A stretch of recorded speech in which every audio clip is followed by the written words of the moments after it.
นำเด้อเพิ่นให้กินฟรีค่ะเขาค่ะส้มกะฟรีมีแต่คุณกับฟรีเนาะมีแต่ฟรีกับฟรียามนี้เหมาะเลยเด้อไผอยากมายามนี้เนาะอยู่แถวหาดยังวะหาดพระอินทร์พระอินทร์วะหาดพระอินทร์แถวนี้แหละทั้งงอนนี้แหละใครจะมาได้ยามนี้กำลังไล่นะเบิ้งนี่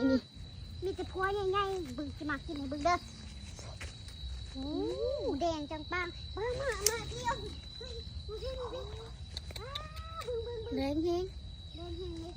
เบิ้งนะป้ามาจะกินให้เบิ้งจับเลยนี่ทุกคนปลอดสารพิษเด้อเขาบ่ได้ใส่สารเคมีอย่างเนาะทุกคนเอาขี้ฝุ่นธรรมดาขี้เป็ดขี้ไก่ใส่เนาะเบิ้งจะมากินสดๆให้เบิ้งเลยเด้อปลา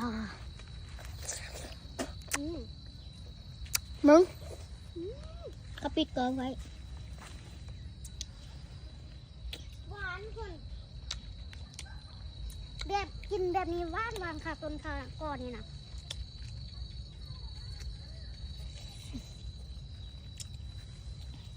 สดๆให้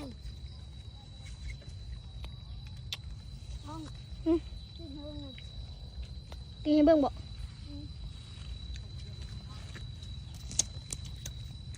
เดี๋ยวนึง